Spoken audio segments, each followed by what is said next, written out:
O fim da vida de uma estrela pode ser um evento catastrófico em escalas cósmicas, onde cada evento vai ter sua peculiaridade baseado em quanta massa tal estrela possui. A morte estelar pode gerar objetos como anãs brancas, estrelas de nêutrons e, em alguns casos mais extremos, até buracos negros de massa estelar podem surgir no processo.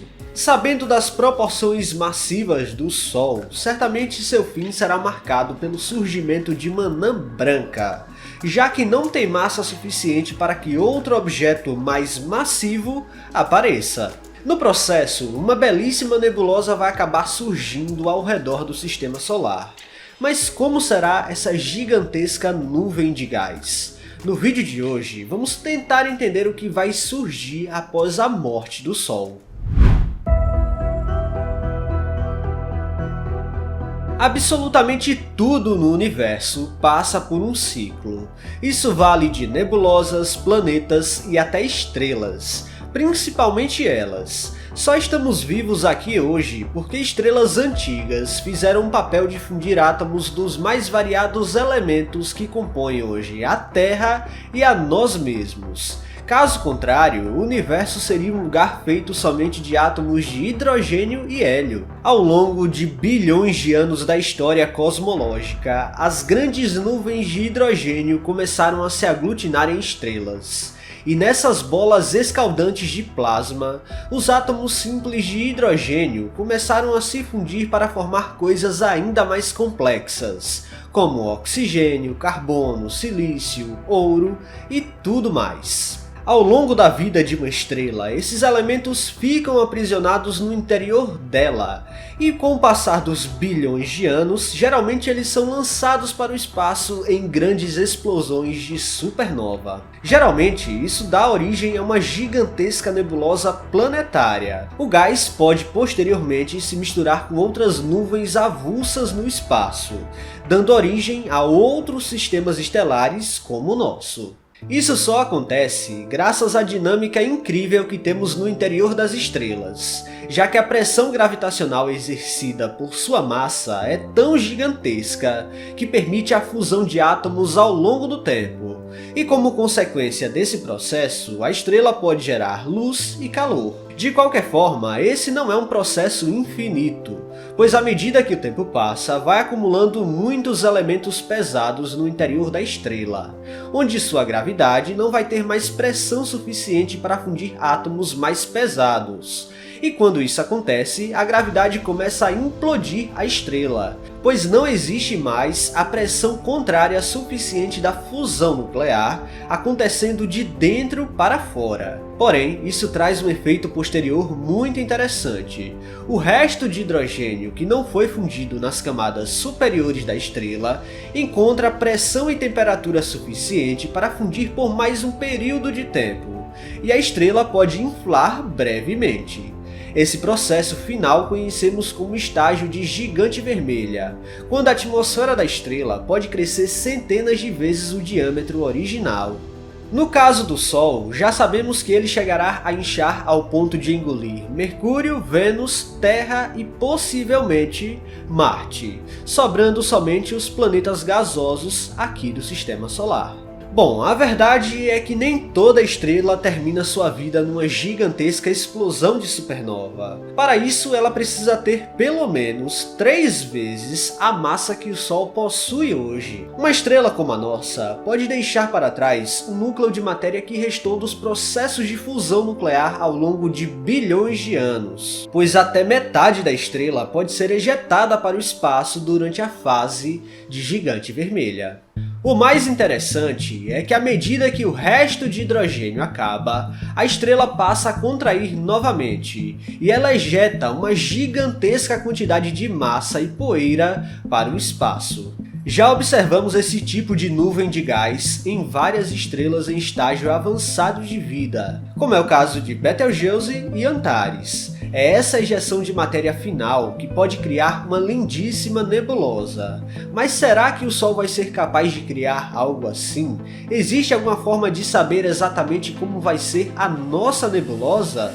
Por incrível que pareça, é possível e certamente teremos sim uma linda nebulosa planetária ao redor da Anã Branca.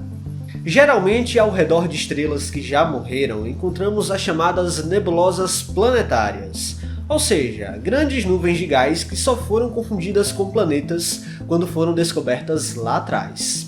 Essas nebulosas podem ser tanto do tipo de reflexão quanto de emissão. Em ambos os casos, temos uma estrela central que ilumina o gás ou então fornece energia para os átomos brilharem através do processo de ionização. Ainda existe um debate se uma estrela com a massa do Sol criaria ou não uma nebulosa facilmente visível, pois talvez não fosse ejetado massa suficiente para o espaço para criar algo facilmente perceptível. Novos modelos estudando estrelas de aglomerados revelam que uma nebulosa planetária só poderia ser gerada com uma estrela que tivesse ao menos 20% mais massa do que o Sol tem hoje. Mas isso ainda não é conclusivo, e o cenário posterior ao fim da nossa estrela pode apresentar um invólucro de gás semelhante a alguns que já vimos no espaço profundo, gerados por estrelas que já foram semelhantes à nossa de alguma forma. Por exemplo, temos a incrível nebulosa do Esquimó, que é cercada por uma esfera de gás que foi ejetada por uma estrela de sequência principal, ou seja, já fundiu átomos de hidrogênio em hélio há cerca de 10.000 anos. Em outras palavras, ela não foi gerada exatamente por uma explosão de supernova, mas sim pela ejeção de massa de uma estrela.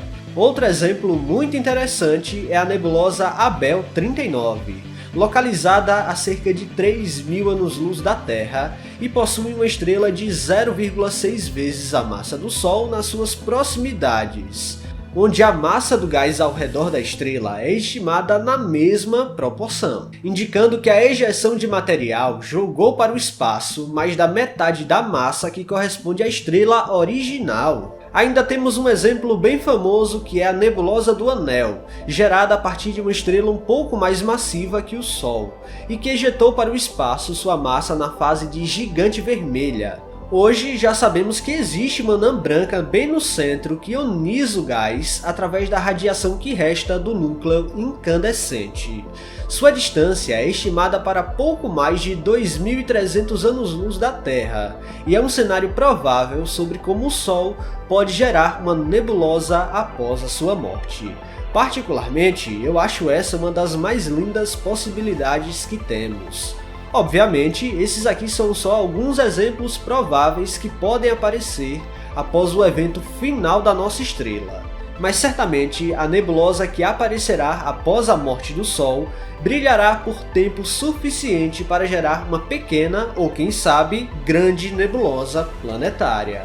Baseado nesses cenários encontrados ao redor de estrelas que já foram semelhantes à nossa, dá para ter uma noção do que nos aguarda daqui a mais de 5 bilhões de anos no futuro, quando finalmente o núcleo restante do Sol se tornar uma anã branca e enviar raio-x e luz ultravioleta que farão com que esse envelope de gás brilhe por cerca de 10.000 anos, produzindo assim uma nebulosa enquanto o núcleo da estrela se apaga cada vez mais.